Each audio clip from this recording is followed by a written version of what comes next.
అందరికీ నమస్కారం. స్వాతంత్ర దినోత్సవ శుభాకాంక్షలు. అది ఎవ్రీ ఇయర్ వస్తుంది 15 ఆగస్ట్ 15 అంటే.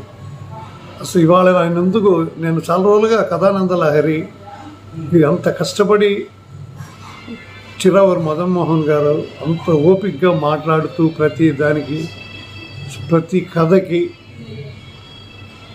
అంత ఇంట్రెస్ట్ తీసుకొని ఆయన అంత చేస్తున్నప్పుడు దాని గురించి ఎప్పుడైనా వీళ్ళ శ్రోతలు అంటారో ప్రేక్షకులు అంటారో ఏంటో తెలియదు. మనందరినీ వాళ్ళతో ఒక విషయం చెప్పాలనుకుంటూ ఉన్నాను. నిన్న ఒక ఇది పోస్ట్ చేశారు ఆయన, స్వాతంత్ర సమర స్మరణ కవిత అని చెప్పేసి, స్వాతంత్ర సమర స్మరణ కవిత అని. ఫస్ట్ క్లాస్, ఎంత బాగా రాశారా, ఎంత బాగా ఆయన రాయడం. అది చదివిన వాళ్ళు ఫస్ట్ క్లాస్గా చదివారు. కవిత ఎంత గొప్పగా రాసినా అది ప్రజెంటేషన్ ఒకటి ఉంది కదా, అది కూడా చాలా ముఖ్యం. ఆయన ప్రతి కథ చదువుతున్న గౌరీ గారు కానీ, భువన గారు కానీ, మా రాంప్రసాద్ గారు కానీ, ఈ మధ్య కొత్తగా మొన్న చదివిన వ్యక్తి అయితే అతను పెద్ద జ్యోతిష్యుడు, అతను బెంగళూరులో ఉంటాడు, కర్ణాటకలో ఉంటూ అంత కవితని ఆయన ఎంతగా ఇదిగా చదవగలిగాడంటే చిరంజీవి నిరంజన్ శాస్త్రి చాలా బాగా చదివాడు. అది రాసిన మదన్మోహన్ శర్మ గారికి, చిరావూరు మదన్మోహన్ శర్మ గారికి ఆయన్ని మెచ్చుకోక తప్పదు మనం అందరం. ఇప్పుడు ఒక్కొక్కరు పేరు చెప్పడం ఈజీ, చెప్పుకుంటే బాల గంగాధర్ తిలక్, లేకపోతే లాల్ బహదూర్ శాస్త్రి, గాంధీజీ, స్వాతంత్రం తెచ్చిన గాంధీజీ, ఉప్పు సత్యాగ్రహం చేసిన గాంధీజీ, అలా మాట్లాడడం చాలా ఈజీ. అందులో కూడా ప్రాసలు తీసుకొచ్చి ఆయన కవి అనిపించుకున్నాడు. అంటే పేర్లు చెప్పడం నేను కూడా చెప్తాను, పైగా గూగుల్కి వెళ్తే ఇంకేవో కూడా వచ్చేస్తాయి. వాటిని కూడా ఆ పేరుని రూ అంటే రూతో అది ఇంకొక రూతో ఉన్న పేర్లన్నీ తీసుకొచ్చారు.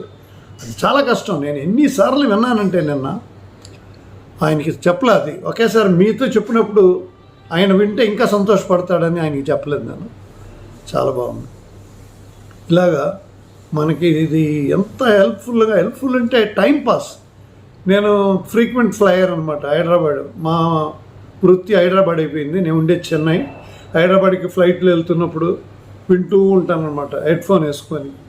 ఒక 2-3 కథలు వినగానే హైదరాబాద్ రీచ్ అయిపోవచ్చు.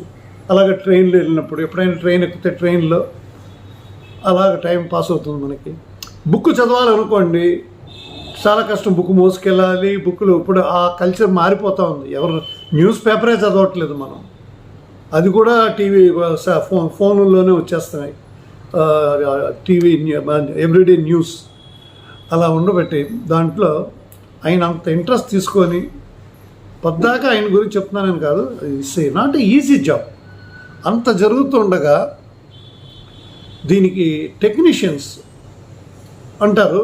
టెక్నీషియన్ అంటే ఆ బొమ్మలు వేస్తున్నారే, ఆయన్ని టెక్నీషియన్ అనలేం, ఈజ్ ఆర్టిస్ట్. ఆయన్ని మెచ్చుకోక తప్పదు.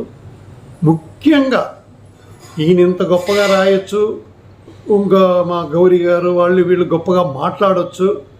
నాదేదో టైటిల్ సాంగ్, ఇదే కదా కథానంద లహరి అని అది పాట మోగుతూ ఉంటుంది. అది విని విని విని విని అది మామూలు అయిపోయింది. కానీ ఇవన్నీ అయిపోయిన తర్వాత ఎడిటింగ్, ఆ టేబుల్ మీద కూర్చొని కంప్యూటర్లో కూర్చొని హార్డ్ డిస్క్ పెట్టుకొని, ఒక్కొక్కరు ఫుల్గా మాట్లాడిన వాళ్ళు కవిత ఫుల్గా మాట్లాడరు, అక్కడక్కడ గ్యాప్ తీసుకుంటారు.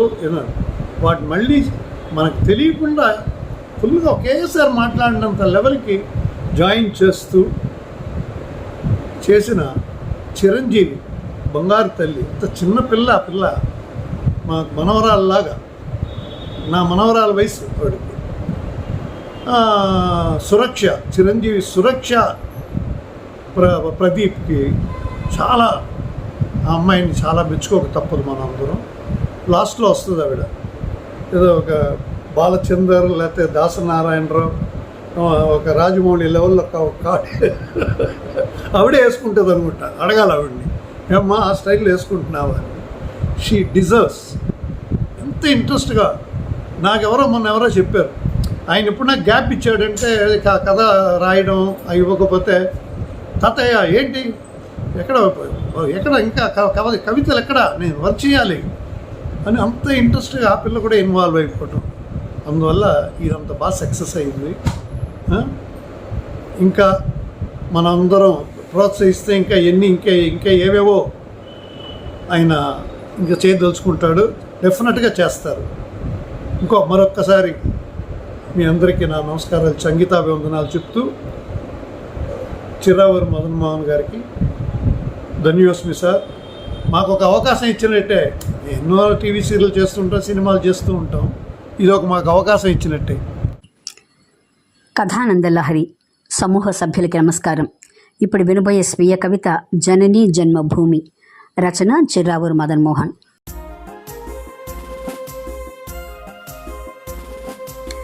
జననీ జన్మభూమిశ్చ స్వర్గాదపి గరీయసి నాది దేశం భారతదేశం నాకిచ్చిందొక సందేశం. నాది దేశం భారతదేశం నాకిచ్చిందొక సందేశం.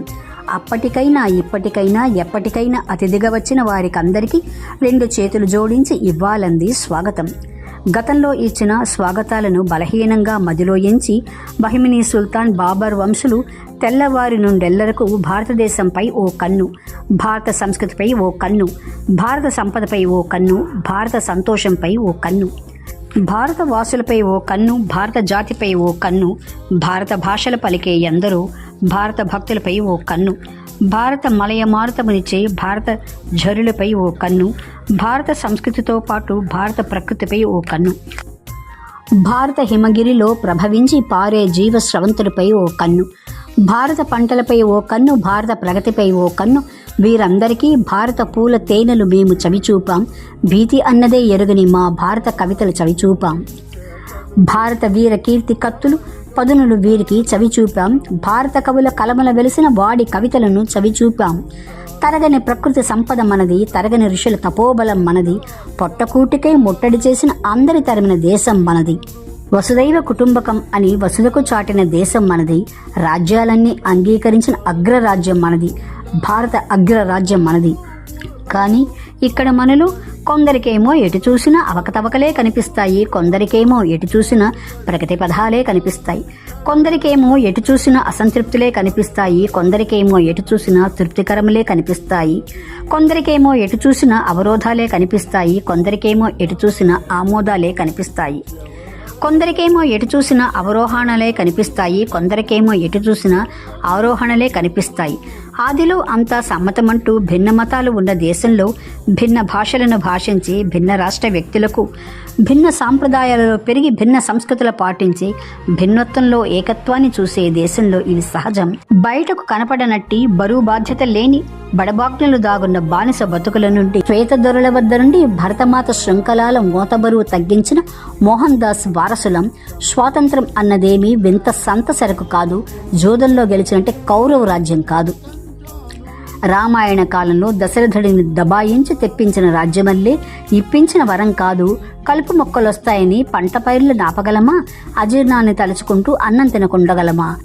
నిరక్షరాస్య ప్రజలకు చదువు సంస్కారం వచ్చి వెనుకబడిన వారికంతా వెన్నెల బ్రతుకులు దక్కి ఎన్నెన్నో గ్రామబడులు, ఎన్నో విద్యాలయాలు, వికసించే వేరెన్నో విశ్వవిద్యాలయాలు, ఎన్నెన్నో పరిశ్రమలు, వాటికెన్నో శ్రమలు, ఎన్నెన్నో వేదికలు, వాటికెన్నో ప్రణాళికలు. గ్రామంలో మూతుబరులు మోటారు వాహనమెక్కి సరదాగా రహదారుల్లో ప్రయాణాల ప్రక్రియలు, నింగిలోన విమానాలు, నీటిలోన స్టీమర్లు, దూర ప్రయాణాలకు ధూమసకట బాటలు, దూర ఆకాశవాణులు, దూరదర్శనశాలలు, కరదూరవాణులు, కంప్యూటర్ సాధనాలు. లేవు భారతీయులు లేని కంప్యూటర్ రంగాలు, విదేశాల వెరగుపరుచు దేశ ఎగుమతి సరకులు, సకల విద్యా సౌకర్యాలు, సకల వైద్య సౌకర్యాలు, బానిసన్న కళంకం కరిగి పౌర హక్కులు ఆధారాలు. తుపాకీల తూటాలకు, పిరికి దొరల ఫిరంగిలకు గుండెలను ఎదురుపెట్టి కారాగారాలకు వెళ్లి వందే మాతరమంటూ మన కోసం మరణించిన పెద్దలకు, ప్రజలకు మనమేమిస్తున్నాము? అవినీతి అవినీతని అసమర్థులు అంటుంటే కర్తవ్యం విస్మరించి కళ్ళు రెండూ మూసుకున్నాం.